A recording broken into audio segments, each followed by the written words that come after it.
আমার কথা ছেড়ে দিন, আমাকে তো কুকথা অকথা বলতে ছাড়ে না। যদিও তারা জানে যে আমি কোনোদিন 1 পয়সা মাইনে পর্যন্ত নিইনি, আমি আজ পর্যন্ত পেনশন পর্যন্ত 1 পয়সা নিইনি। আমার বইয়ের রয়্যালটি দিয়ে আমার চলে, কিন্তু সেই রয়্যালটিটাও এবছর আমি পাইনি। নিশ্চয়ই বিজেপির ভয়ে তারা মুখ বন্ধ করে বসে আছে।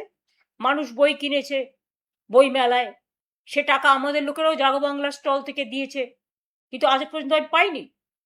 কারণ নিশ্চয়ই এতে কোনো খেলা আছে। আমাদের তো ব্যাংক অ্যাকাউন্ট থেকে শুরু করে সব ফ্রিজ করে দিয়েছে। বিজেপির কত অ্যাকাউন্ট আছে? সেন্ট্রাল কোষাগার, রাজ্যের আলাদা কোষাগার, ফন্টাল অর্গানাইজেশনের আলাদা কোষাগার, এমনকি আরএসএস রেজিস্টার্ড নয়। আমি ভেবেছিলাম তারা কখনো মুখ খুলবেন। তাদের কোষাগার, ফরেন থেকে তাদেরও মানি আসে। কই, তাদের তো এফসিআর এ আটকায় না, খ্রিস্টানদের মানি আটকানো হয়, অন্যদের আটকানো হয়। আমরা ফরেন ফান্ড নিই না, কাজেই ফরেন ফান্ডের সাথে আমাদের যোগাযোগ নেই। তাই আমি এ কথা বলতে পারি, অনেক পার্টি নেয়। তারা নেয় নিশ্চয়ই, তারা কোনো আইন করেছে বা কিছু একটা করেছে, কিন্তু ও বিজেপির যারা শাখা সংগঠন তাদের তো কোনো আইন নেই। আজকে যারা ইয়াং জেনারেশনকে নিয়ে নিটের বিরুদ্ধে আন্দোলন করলো, তাদের অ্যান্টি ন্যাশনাল বানানোর চেষ্টা হচ্ছে, তাদের উপর অত্যাচার হচ্ছে, তাদের পরিবারের উপর অত্যাচার হচ্ছে। আমি বলি, ওরে ভ্রষ্টাচারী সরকার, চ্যারিটি বিগিনস অ্যাট হোম। এই 3 মাসে বাংলায় তোমরা লক্ষ লক্ষ কোটি টাকা আমি শুনছি লুট হয়ে গেছে। কোনোদিন শুনেছেন স্লোগান দেয় রাম রাম, রামজির নামে? রামজি আমাদের কাছে মা দুর্গার পুজো করেছিলেন, রাম সীতা আমাদের কাছে চিরকালই আমরা জয় শ্রীরাম গান্ধীজিও বলেছিলেন। কিন্তু এরা রাম মন্দির থেকে শুরু করে, পানিহাটির মন্দির থেকে শুরু করে, বর্ধমানের সর্বমঙ্গলা মন্দির থেকে শুরু করে, আরো অনেক মন্দির থেকে,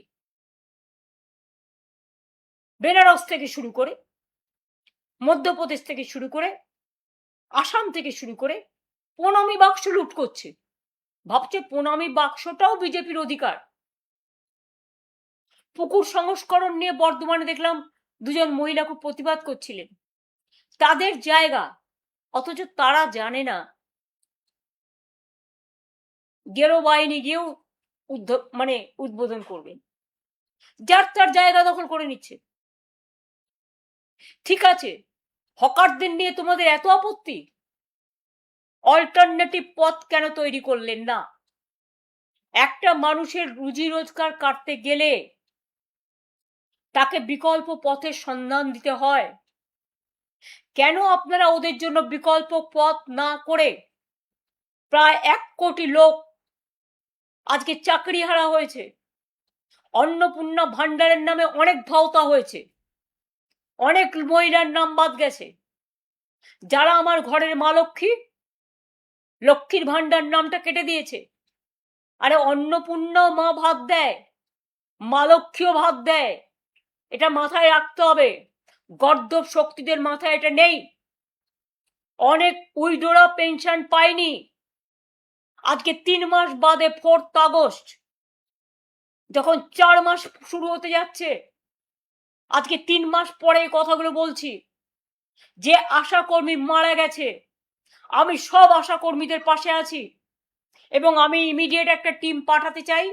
আমি 2-1 দিনের মধ্যেই পাঠাবো, তাদের পরিবারের সাথে কথা বলবো। আমি নিজে যেতে চাই, আমাকে বেরোতে দেওয়া হচ্ছে না। যদিও আমার এখানে কোনো সিকিউরিটি নেই, আমার সিকিউরিটি চাই না। এমনকি 2টো কর্পোরেশনের আমাদের সহকর্মী বন্ধু, যারা আমাদের দিনরাত খাটে, রাস্তা পরিষ্কার রাখে, জল পরিষ্কার রাখে, নর্দমা পরিষ্কার রাখে, আমার এখানে ঝাড়ু দিতে আজ থেকে প্রায় 30 বছর, তাদের ঝাড়ুটা পর্যন্ত কেড়ে নিয়ে যাওয়া হয়েছে। অনেক অসম্মানিত করেছেন। আমি আপনাদের ঝাড়ু, ওটা আপনাদেরই যোগ্য, আপনাদের কাছে ফিরে গেছে।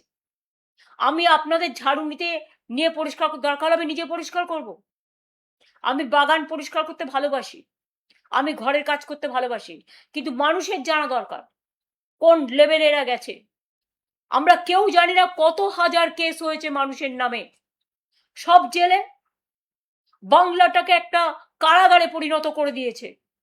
কোথায় গেল আমার সোনার বাংলা? কোথায় আমার মামাটি মানুষের বাংলা? কোথায় রবীন্দ্রনাথ ঠাকুরের বাংলা? কোথায় নজরুলের বাংলা? কোথায় বিদ্যাসাগরের বাংলা? কোথায় রাজা রামমোহন রায়ের বাংলা? কোথায় নেতাজি সুভাষচন্দ্র বোসের বাংলা? কোথায় সম্প্রীতির বাংলা? কোথায় সংস্কৃতির বাংলা? ক্ষমতায় এসে সব গৌরকীকরণ, মাথা থেকে পা পর্যন্ত। অন্যদের বলছে চোর, আর তোমরা তো নিজেরাই এই সরকারে ছিলে বাবা প্রায় 11 বছর। তার আগেও বাবা এমপি, তুমি এমপি, বাবা মন্ত্রী কেন্দ্রীয় সরকারের তৃণমূল কংগ্রেসের দৌলতে, তখন তোমরা কিচ্ছু করো, ভাজা মাছটা উল্টে খেতে জানো না।